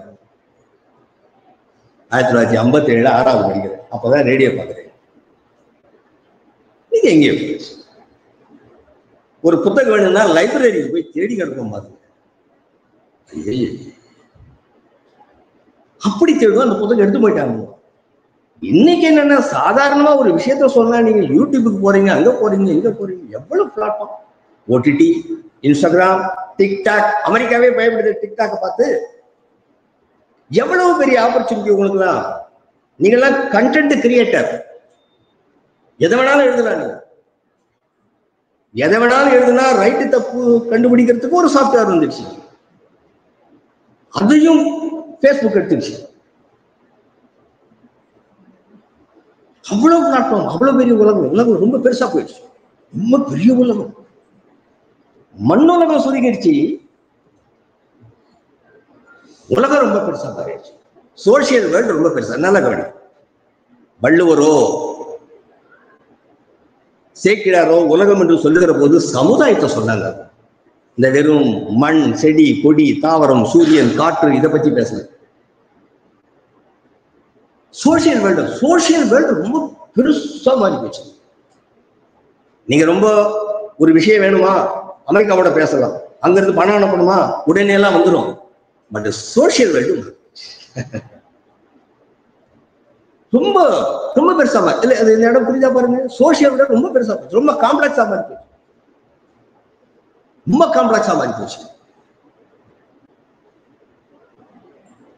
அது இந்த கேப் எல்லாம் நாம ஃபில்அப் பண்ணணும்னா வள்ளுவர் சொன்ன இந்த உலகத்தோடு ஒட்ட ஒழுகு, உலகத்தோடு ஒட்ட ஒழுகு, உலகத்தோடு ஒட்டும்படியான அறிவு இல்லை. இதை நம்ம மீட்டுட்டோம். இப்ப இருக்கிற நாலேஜ் அல்லது நாம படிக்கிற விதம் இந்த ரியாலிட்டியோட இல்ல. ஏன் ஆயில் விலை ஏறி போச்சு? ஏன் கோல்டு விலை சாதாரணமான விஷயம், எல்லாரும் நீங்க எல்லாம் கோல்டு கல்யாணம் தான் கோல்டு வாங்க போறீங்க. ஏன் கோல்டு விலை ஏறிச்சு? என்ன காரணம்? கஞ்சி குடிப்பதற்கெல்லாம் இதற்கு எவையனும் காரணம் அறிகிறார். ஒரு 100 வருஷத்துக்கு முன்ன என்ன காரணம்ன்றது கவிஞர் பாரதிக்கு கவிஞர் என்ற வகையில தெரிஞ்சிருந்தது. அவர் எக்கானமிஸ்ட் இல்லை, அவர் ஹிஸ்டாரியன் இல்லை, அவர் ஒரு கவிஞர். எமக்கு தொழில் கவிதைன்னு சொல்லிக்கிட்டு வருவார். ஆகவே இந்த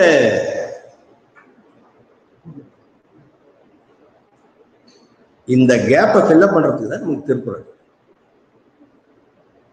அதுக்குதான் பாரதியார் சொல்லுவாரு, சென்றதினி மீளாது மூடரே.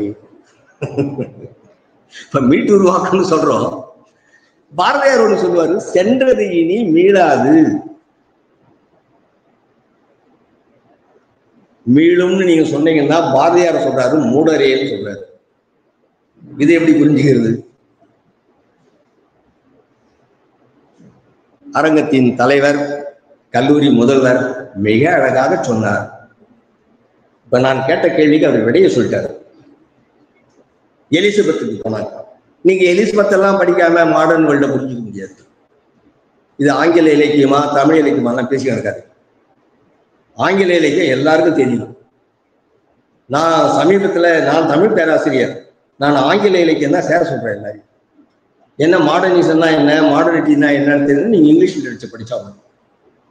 நாம தமிழ்ல எங்கேயோ இருக்கோம், தமிழ்ல எங்கேயோ இருக்கோம். நீங்க என்னால கற்பனை கூட பண்ண முடியல எப்ப நம்ம எட்டி பிடிப்போம் மாடர்னிட்டி.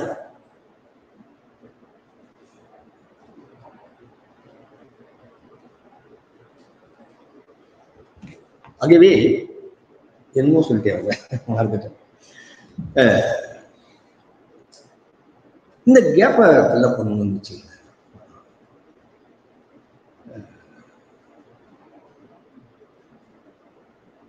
உலகத்தோடு ஒட்ட ஒழுகல் பலகற்றும் கல்லாறு. ரொம்ப அந்த ரியாலிட்டி எங்கேயோ போயிருக்கு. இந்த சிக்கனை பிடித்தேன்னு சொல்லக்கூடிய ஐடியாலஜி, இதுல இருக்கக்கூடிய நாமம் நாலேஜ், ஞானி, நாலேஜ் ஒர்க்கர், எதை வேணாலும் சொல்லுங்க, நாம எங்கேயோ பின்னர் பண்ணிச்சு. அதை தான் இட்டு நடத்துங்கன்ற வள்ளுவர் சொல்றது. அதுதான் நீங்க இட்டு நடத்துங்க. திருக்குறளுடைய ஒரே ஒரு நிமிஷம் முடிச்சது. திருக்குறளுடைய அந்த அந்த உலகத்தோடு சொன்னீங்களா, சமுதாயம் போட்டுங்க. மணக்குடவரோ பரிமேலழகரோ விளக்கங்கள் கொடுத்துருக்காங்க.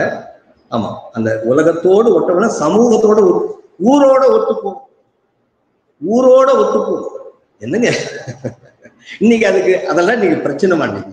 நீங்க இந்த மெகா சீரியல் பார்த்தீங்கன்னா தெரியும், குடும்பத்தோட ஒத்து போக மாட்டாங்க, மாமியாரோட ஒத்து போக மாட்டாங்க, பிள்ளையோட ஒத்து போக மாட்டாங்க. தெரியுது இல்லையா? தலைவர்கள் நம்ம ஏமாத்துறாங்க. நான் இதெல்லாம் இங்க பேசக்கூடாது சதரா காலேஜில். தெரியுது இல்லையா? இந்த ஊரோட ஒத்து போன்றது சரியா இல்லை, முழுக்க சரியா இல்லை.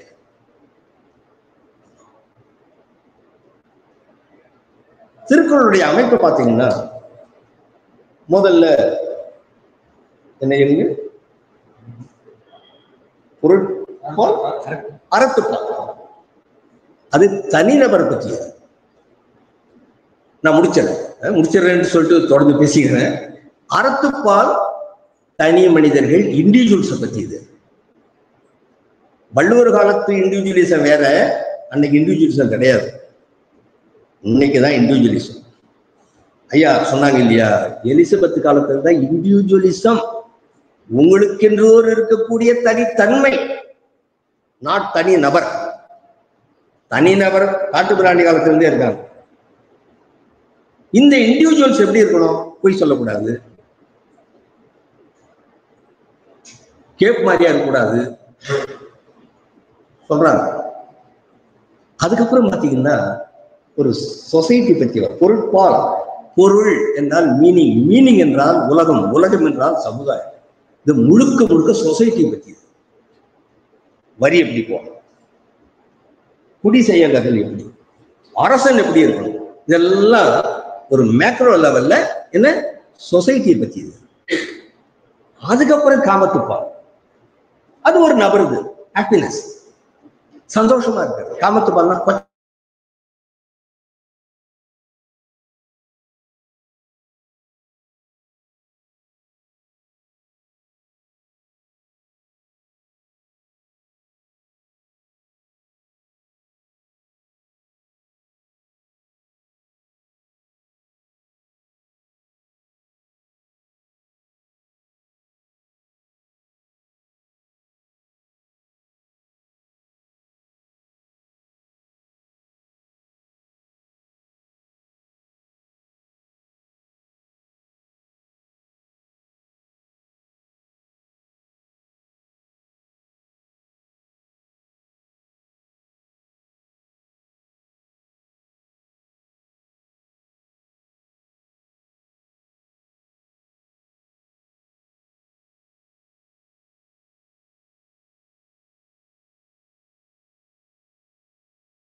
திருக்குறள் மாதிரி ஒரு அருமையான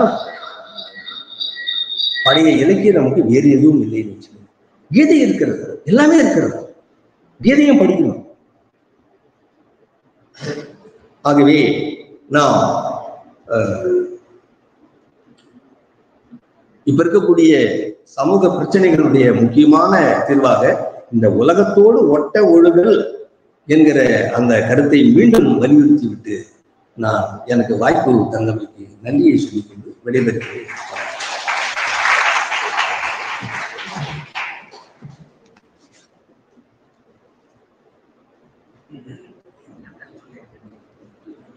அடுத்ததாக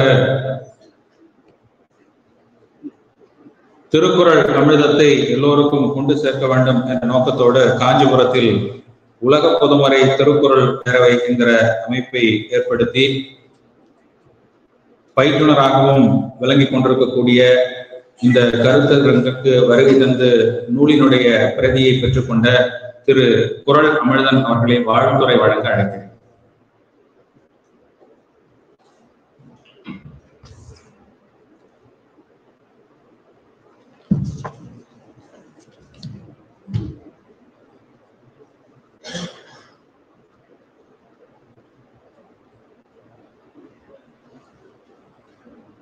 அன்பார்ந்த திருக்குறள் உலக சாதனை 100 மாநாடு, அதில் ஒரு மாநாடு நம்முடைய சங்கரா கலை அறிவியல் மற்றும் கல்லூரியிலே நம்முடைய முதல்வர் முனைவர் கலை ராம வெங்கடேசன் அவர்களுடைய தலைமையிலே இந்த சிறப்பான மாநாடு நடைபெற்று வந்திருக்கிறது. அந்த வகையிலே பேராசிரியர் முனைவர் அண்ணாதுரை அவர்கள் வரவேற்புரையுடன் நம்முடைய ஐயா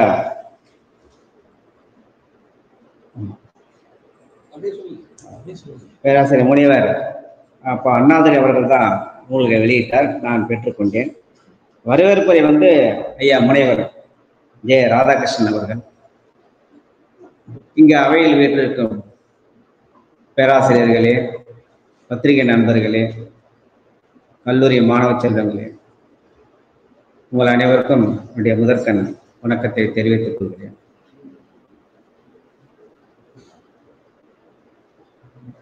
உலகத்தை மீட்க மீட்பராக இயேசுபிரான் அவதரித்ததை போல இந்த தமிழ் சமுதாயத்தையும் திருக்குறளையும் மீட்பதற்காக திருக்குறள் தூயர் ஐயா முனைவர் மோகன்ராஜ் அவர்கள் உலக திருக்குறள் மையம் சார்பாக இந்த தமிழ்நாடு முழுக்க, ஏன் உலகம் முழுக்க 100 மாநாடுகள், அந்த 100 மாநாடு நம்முடைய கல்லூரியிலே நடைபெறுகிறது. இதற்கெல்லாம் முத்தாய்ப்பாக நம்முடைய அருமை சகோதரி திருமதி புவனேஸ்வரி சரவணன் அவர்கள் மிக சிறப்பாக இந்த ஏற்பாட்டினை, அவர்கள் உலக திருக்குறள் மையத்தினுடைய காஞ்சி மாவட்ட பொறுப்பாளராக இருந்து மிக சிறப்பாக இந்த நிகழ்வை நடத்துகிறார்கள். அவருக்கு நெஞ்சார்ந்த நன்றியை நான் தெரிவித்துக் கொள்கிறேன். இன்றைக்கு திருவள்ளுவருடைய மீட்பியல் சிந்தனைகள் என்கின்ற நூலை வெளியீட்டு விழாவும், அதில் 16 பேர் கட்டுரைகள் மிக சிறப்பாக அதில் கொடுத்திருக்கிறார்கள்.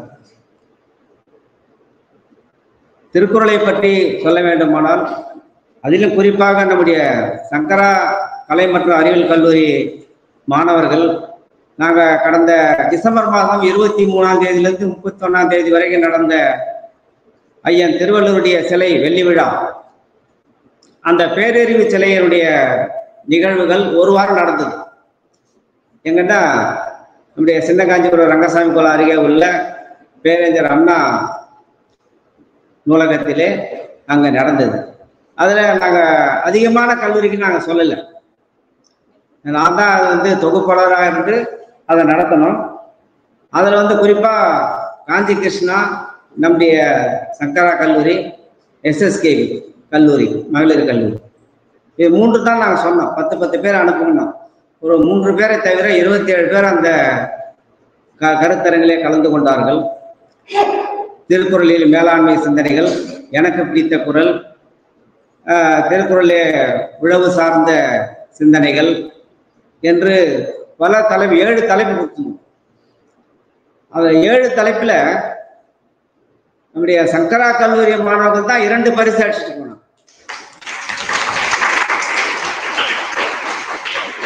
நம்முடைய பேராசிரியர் பத்மபிரியா எங்க மகளுடைய பேராசிரியை, அவர்கள் அங்க வந்திருந்தாங்க. அவங்க தான் ஊக்கப்படுத்தினாங்க. மாணவர்களை வழிநடத்தி அவர்கள் ஊக்கப்படுத்துகின்ற ஆசிரியர்கள், பேராசிரியர்கள், அந்த மாணவர்களுக்கே ஒரு எழுச்சி உண்டாகும். அந்த வகையில நானே மிகுந்த வியப்புற்றேன். சங்கரா கல்லூரிக்கு நாங்கள் அவசியம் போனோம், ஒரு வாய்ப்பு கிடைக்காதான் இயங்கிக்கிட்டு இருக்கும்போது தான் நம்முடைய ராதாகிருஷ்ணன் ஐயா அவர்கள் எனக்கு ஃபோன் போடுறாங்க.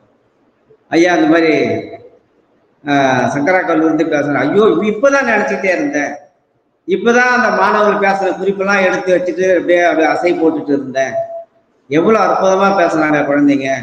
அன்றைக்கே நான் சொன்னேன், நீங்கள் எழுதுறதெல்லாம் ஒரு 100 பக்கமாக எழுதி கொடுங்க, அதை ஒரு நூலாக வெளியிடுறோம். உலக பொதுமறை திருக்குறள் பேரவை சார்பாக நாங்கள் நூலாக வெளியிடுறோம். அப்போ நம்முடைய மாணவி கிட்ட நான் சொன்னேன்.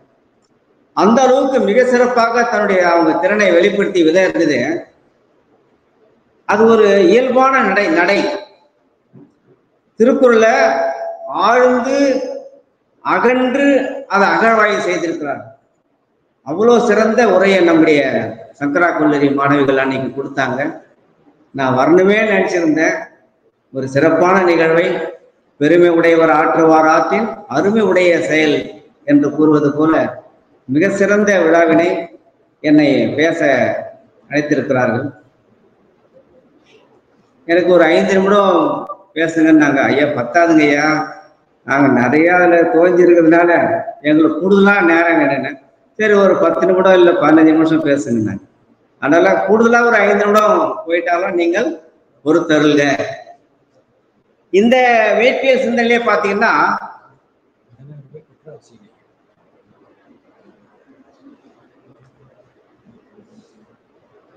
இந்த மீட்பியல் சிந்தனையில நான் உள்ள 2 இடங்கள் மட்டும் நான் போட்டிட்டு காட்டேன். கொல்லா நலத்தது நோன்மை, பிற தீமை சொல்லா நலத்தது சால்பு. சான்றாண்மையில 4வது குறள், 984வது குறள். பிற உயிர்களை கொல்லாதிருத்தல் அறநெறி, தவநெறி. தவநெறி என்பது பிற உயிர்களை கொல்லாதிருத்தல். யாராவது செல்போன் தேய்ச்சிருந்தீங்கன்னா கொஞ்சம் கவனிங்க. நிறைய பேர் அங்க செல்போன் தேய்க்கிறீங்க. இந்த வாய்ப்பு உங்களுக்கு அப்புறம் வராது, அதை ஆஃப் பண்ணுங்க.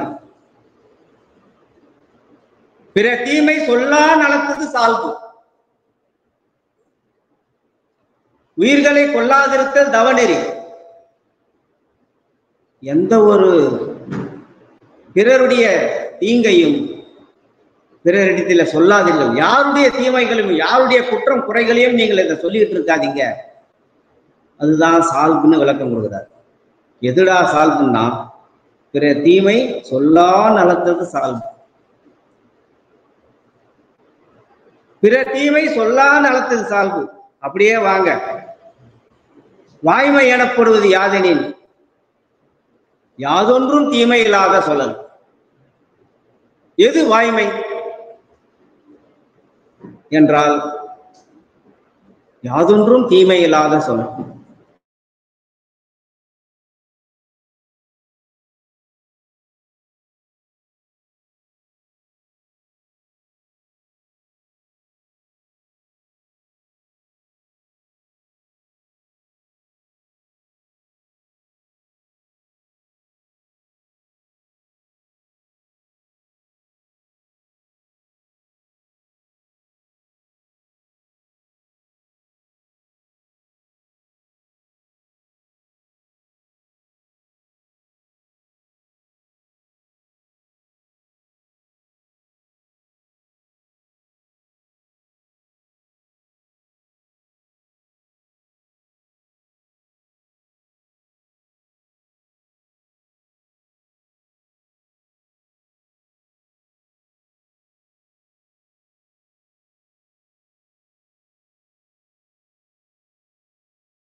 ஐயோ இது என்னால் முடியுமா, இது என்னால் முடியுமா? முடியும். நான் படித்த முதல் குறள் அதுதான், அருமை உடைத்தென்று அசாவாமை பெருமை முயற்சி தரும். இது நம்மால் முடியுமா என்று மனத்தளர்ச்சி அடையாதே, முடியும் முடியும் என்று நினை, உன்னால் முடியும். நான் திருமணம் ஆகிறதுக்கு முன்னாடி நினைச்சேன், இந்த விளையாட்டு மைதானத்துல ஒரு 10 சுற்றுனால ஓட முடியுமா? அதிகபட்சம் 7 தான் ஓடினேன். திருமணத்துக்கு முன்ன, ஒரு வாரத்துக்கு முன்ன. அப்ப நல்லா கொஞ்சம் குண்டா இருந்தேன், இறங்கணுமே. 7 சுற்று தான் ஓடினேன். அதுக்கே வேய் மூச்சு இந்த மூச்சு வாங்குது.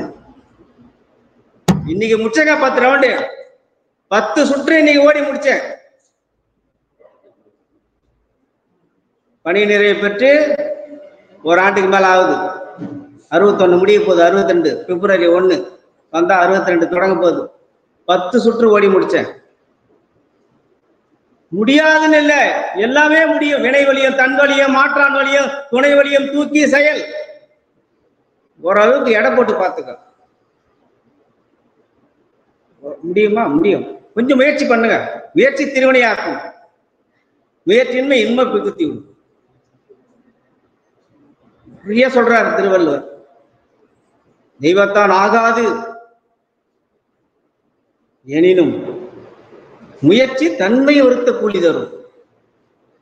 முயற்சி செய்தால் முடியாது கிடையாது. வெள்ளத்தடைய மலர்நீட்ட மாந்தர்தான் உள்ளத்தடையது உயர்வு.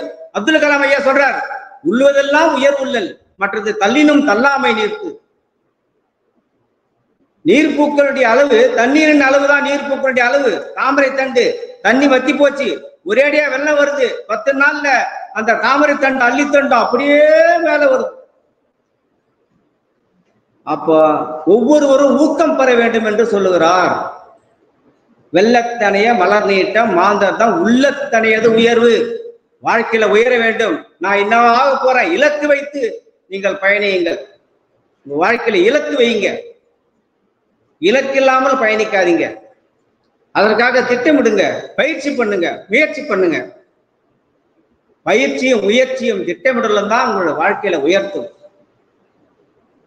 ஆமா, இலக்கே இல்லாம நான் அப்படி ஆயிடுவேன், நான் இப்படி ஆயிடுவேன், டாக்டர் ஆயிடுவேன், அப்படி ஆயிடுவேன், நான் விஞ்ஞானி ஆயிடுவேன், ஐஏஎஸ் ஆயிடுவேன், ஐபிஎஸ் ஆயிடுவேன். ஆக திருக்குறளில் எல்லாம் இருக்கிறது. உள்ளுவதெல்லாம் உயர்வுள்ளல் என்று சொல்லுகிறார். உயர்ந்த நினைப்பான், எவரெஸ்ட் மலை ஏறுவன்னு சொல்லு, குறைந்தபட்சம் சோழிகர் மலையாவது ஏறலாம். முடியாது என்று மட்டும் முடங்கி இருக்காது. இதெல்லாம் நம்ம பிள்ளைங்க பேசுறாங்க கருத்தரங்களை. உன் விரல்கள் பத்து மூலதனம் சொன்னாங்க. யாரதான் நம்ம குழந்தைதான் அற்புதமா. நான் அதெல்லாம் நான் எழுதி வச்சுக்கிறேன் எல்லாத்தையும். அவங்க பேசும்போதே குறிப்பிட்டு எழுதி வச்சுட்டு. ஆக முடியாது முடியாது என்பதில்லை, முடியும் என்று எண்பித்தவர் தான் திருவள்ளுவர். ஆக இந்த மீட்பியல்ல அற்புதமான சிந்தனைகள்லாம் இருக்கு. பெண்ணியல் சார்ந்த சிந்தனைகள். பெண்ணின் பெருந்தக்க யாவுல தற்காத்து தற்கொண்டான் பேணி தகை சார்ந்த சொற்காத்து சோர்விலால் பெண். முடிச்சரை தொடர். பெண் தன்னை காத்துக் கொள்ள வேண்டும். தற்காத்து தற்கொண்டான் பேணி, தன் கணவனை பேணி காத்து, தகை சான்ற சொற்காத்து, தகை சார்ந்த சொற்களையும் காத்து, சோர்வில்லாத ஒரு பெண்ணாக விளங்க வேண்டும். உழவு உழவினார் கைமடங்கு நிலை, விட்டியமேன் பார்க்கும் நிலை, சுழன்றும் ஏற்பின்னது உலகம், அதனால் உழந்தும் உழவே தலை. இந்த உலகம் சுழன்று கொண்டிருக்கிறது. கலிலிய சொல்வதற்கு முன்னாடியே நம்முடைய வள்ளுவர் சொல்லிட்டார், எவ்வளவு துன்பமாக இருந்தாலும் உழவே சிறந்தது. உழுவார் உலகத்தார்க்கு ஆணி அக்தாட்டாது எழுவாரை எல்லாம் பொறுத்து. உலகத்திற்கு அச்சாணியாகி விளங்குவது உழவு தொழில். எனவே திருக்குறளை நீங்கள் கற்போம். திருக்குறளை நீங்கள் வீட்டுருவாக்கம் செய்யுங்கள். திருக்குறளை உலகம் முழுக்க கொண்டு போங்கள். யாரை போல் என்றால் நம்முடைய புவனேஸ்வரி போல். அவர் பெரிய கல்லூரி ஆசிரியரோ பேராசிரியரோ கிடையாது. அவங்க ஒரு துணை வட்டாட்சியர். தன் மகளுக்கு தன்னுடைய பிள்ளைகளுக்கு திருக்குறளை சொல்லி கொடுத்தாங்க. அதுல ஒரு பாப்பா 1350 முடிச்சு பரிசு வாங்கினாங்க. இவ பையன் 9வது. அவன் 1000 குறள் முடிச்சிட்டான். இன்னும் முயற்சி எடுத்துட்டு இருக்காங்க. இந்த திருக்குறளை கையில் ஏந்தி இந்த உலக திருக்குறளுடைய காஞ்சிபுரம் மாவட்ட பொறுப்பாளராக அவர்கள் திருக்குறள் தூதராக செயல்பட்டு கொண்டிருக்கிறார். எனவே ஒவ்வொரு மாணவரும் ஒவ்வொரு மாணவியும் வாழ்க்கையில திருக்குறள் என்ற அந்த ஒலி சுடரை நீங்கள் ஏந்துங்கள், உலகம் முழுக்க கொண்டு செல்லுங்கள். வாய்ப்புக்கு நன்றி.